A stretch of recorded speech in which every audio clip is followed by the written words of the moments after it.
friends, this is Lulu Sketches. I am an artist at Disney Animation on Tangled the series. I'm a background painter and I also do visual development and character design. I recently made a video talking about tips for applying to animation jobs. During that video, I talked about portfolios just a little bit, but I wanted to make a separate video just on portfolios because I have a lot to say about it. If you haven't seen my tips for applying to animation jobs, I will link that video down below. So in this video, I wanted to go over some common portfolio mistakes that I see a lot. First, if your portfolio is not cohesive. Your portfolio needs a clear focus. It needs to be obvious what job you're applying for. So if you're going for a character design position, I wouldn't turn in a portfolio with storyboards and pieces of comics or random just full illustrations you've done. A good way to make a cohesive portfolio is to create projects. So for biz dev and character design, you can create a story and then you can create character designs and viz dev designs for that story. Projects are also good because it shows that you can finish things, and that shows animation studios that you'll be an asset in working on deadlines. Look at professional artist portfolios that you like and look how cohesive they are. A good portfolio will have one or two solid projects in it. The next mistake I see a lot is that your portfolio is hard to navigate. Your portfolio needs to be quick to load, easy to just scroll through and see all the art together. And that might also mean that you have way too many drawings in your portfolio. You should be able to show your skills in just 15 to 20 of your best pieces. People reviewing portfolios at studios have a lot to get through and they're gonna be impatient, and you don't want your portfolio to be so hard to get through that they just give up. I saw a portfolio online the other day which had one of those cool website setups where you can like scroll to the left or right to see like animated portions and then also drawings. I couldn't get the buttons to work on my computer at all because I needed some sort of new version of Flash for it to run on my computer. So even if you have like a beautiful looking portfolio, it might not actually be that easy for everyone to view it on their computer. So I personally use Blogger because you can just post the pictures all in a vertical line and people can just scroll through them very easily to see everything, and I know it loads quickly. You don't want to miss out on a job just because your portfolio isn't loading properly. The next mistake I see in a lot of portfolios is that there are no unique ideas.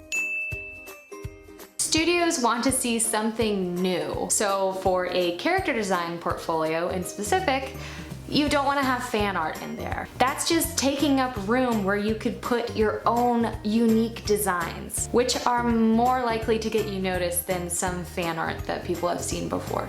Fan art is really awesome and I love doing fan art, but I keep my fan art and then my random drawings with no thought behind them to my sketch blog on Tumblr. That's not stuff I put in my portfolio. Most importantly, with your unique characters, they need to have a strong story. When you're designing a character, you should be able to answer the question, why do they do the things they do? Well thought out characters have a reason and a purpose in a story. And then draw your characters with strong acting, unique poses that studios haven't seen before. Don't just copy the same poses you're seeing online in everybody else's portfolios. Make something new that will make you stand out. And really push shapes and silhouettes in your character lineups. Your character lineup should look super unique. Show your finished colored drawings of your characters, but also show your journey to get there and your thought process. The loose, messy sketches and exploration, and then the finished character. The next mistake I see in portfolios a lot is no draftsmanship.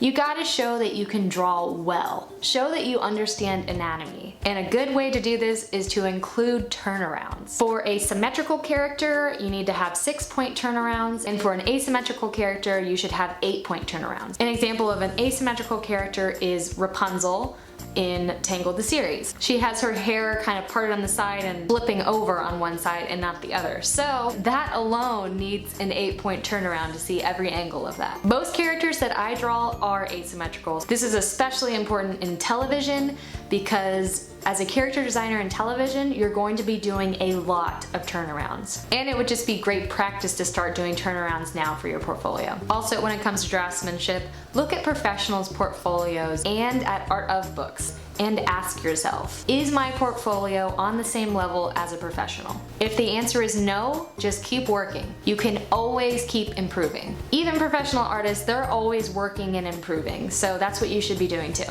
The next mistake I see in a lot of portfolios is that there's only one style.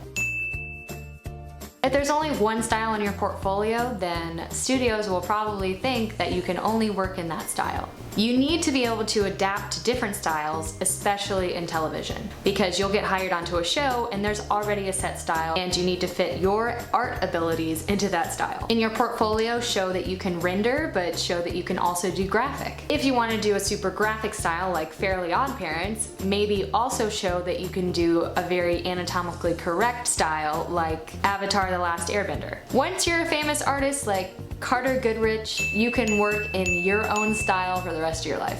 The next mistake I see in a lot of portfolios is that it includes things that you hate doing.